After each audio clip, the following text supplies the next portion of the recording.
Sir आज जो हम लोग आए हैं, जो मूल मुद्दा है कि वर्ष 2019 यानी the whining of unregulated deposit scheme act 2019, जिसमें प्रावधान भी है। धारा 7 कहती है कि राज्य सरकार ही सक्षम अधिकारी की नियुक्ति करेगा, तो जिसमें सक्षम अधिकारी मंडल आयुक्त और सहायक मंडल आयुक्त को बनाएगा। उनके निर्देशानुसार हमारे कलेक्टर साहब जो है सक्षम अधिकारी हैं।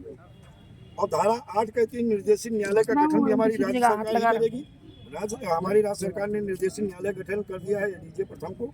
और इस कानून में जो प्रावधान है वो प्रावधान यह है कि हर चिन्हित जमाकर्ता के लिए विंडो पहले ललित पूर्व ओपन भी हुए हैं।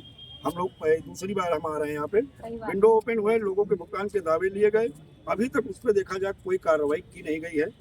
और इसी पीरियड में, जबकि इसमें प्रावधान है कि the binding of unregulated deposit scheme act 2019 में कि कोई अनरेगुलेटेड स्कीम चल रही है उसे प्रतिबंधित करना और फिर निवेशकों के भुगतान के दावे लेकर के 180 कार्य दिवस में भुगतान का प्रयास कराना, ये हमारे सक्षम अधिकारी का कार्य है।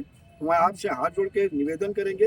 अभी जांच भी चल रही है, सारा कुछ हो रहा है। इसी पीरियड में कहीं ना कहीं जो अभिकर्ता है, जो एजेंट है, बेरोजगारी सर हमारे देश की बहुत बड़ी समस्या है। ये क्रेडिट कोऑपरेटिव सोसाइटी भारत सरकार द्वारा रजिस्टर्ड थी, जिसे सीआरसी ने स्वयं सेंट्रल रजिस्ट्रार ने स्वयं माना है।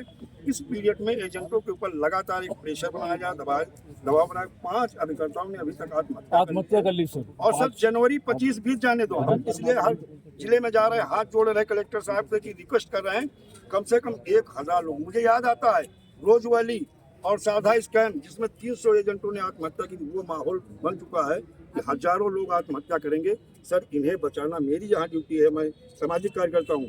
सर आप हमारे तो अधिकारी हैं शासन प्रशासन में, सर इन्हें बचाएं। अभी भी पता चलता है किसी को ब्रांच मैनेजर ऐसे सर अगर पुलिस प्रेशर बनाएगी लोग आत्महत्या कर लेंगे, कहीं है कोई नहीं बचा पाएगा। और फिर बाद में हम कहेंगे नहीं अरे हमें पता नहीं था। तो मैं आपसे हाथ जोड़ के निवेदन करता हूँ कि कलेक्टर साहब से कहें कि एसपी साहब से रिक्वेस्ट कर लें कि ऐसे अनावश्यक परेशानी की जांच करें। अगर बांड रसीद एजेंट ने नहीं दी है, पासबुक नहीं दी है, तो सर कार्रवाई होनी चाहिए, दोषी है। लेकिन अगर उसने बांड रसीद पासबुक सब दे दिए तो सर उसके ऊपर अनावश्यक मुकदमा पंजीकरण किया जाए। डीजीपी राजस्थान की तर्ज पे, छत्तीसगढ़ हाई कोर्ट की तर्ज पे अपने जिले में सर कम से कम अपने एजेंटों को जो है एक बार उसी तर्ज पे राहत दिया जाए। इनके खिलाफ फर्जी मुकदमा, प्रेशर में जी रहे हैं सर, पलायन कर रहे हैं। मुझे मालूम है कम से कम 100 परिवार ऐसे जो घर छोड़ गए, 100 लोग सब परिवार छोड़ के भाग चुके हैं। अब इन्हें पुनर्स्थापित करवाना बड़ी मुश्किल है सर। घर द्वार छोड़ दिए सर, आत्महत्या के लिए मजबूर हैं। ये तिल तिल के खत्म हो रहे हैं सर।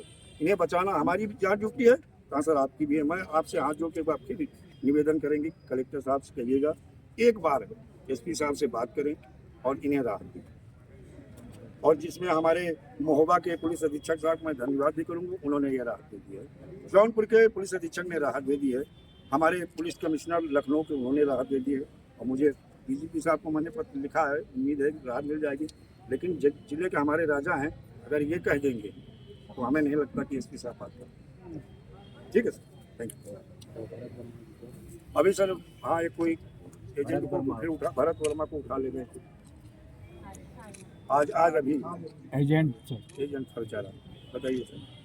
अभी उठा लिया सर बात करते हैं महुआ साहब। हाँ सब जगह का कार्रवाई मैं सर आपको अभी देखते हो मिलता तो डीजीपी जो जौनपुर ने लिख के दे दिया है कि हमारे जिले में किसी भी अभिकर्ता के ऊपर मुकदमा पंजीकृत न किया जाए।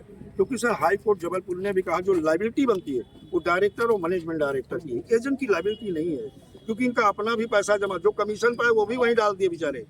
आज एक मान लो बेरोजगार तो हुए ही, इनके जो एक जीवन जीने का जो मतलब एक अच्छा जीवन जीने का उसका अतिक्रमण हो रहा है सर। हमने सोचा कि हमारी बच्ची शादी की लायक हो रही तो हमने 2 जहां 2 लाख 4 लाख तो सर एक मानवता के नाते जैसे सर हाँ हम संपूर्ण भारत में जा रहे हैं। हमारा उद्देश्य कि मत इसी तरह से जितने ज़्यादा जगह जा करके अपने अधिकारियों से रिक्वेस्ट करके अगर हम बचा पाए तो अच्छी। लेकिन मुझे सर जो दृश्य दिख रहा है, काले आती है सर संपूर्ण भारत से, 16 राज्यों से हमारे पास काल आती है कि सर हम अगर 25 को पैसा नहीं मिला तो हम कहा बिल्कुल मत करिए, हम साथ खड़े हैं। हमारे वहाँ कानून व्यवस्था, हमारा शासन प्रशासन है, कलेक्टर साहब हैं, पुलिस अधीक्षक हैं, ये आपको मरने नहीं देंगे, लेकिन देखो 5 कर चुके हैं सर। मुझे तो अब डर लग रहा है कि शारदा स्कैम जैसा हुआ सर, 1 महीने में 30 लोगों ने आत्महत्या की।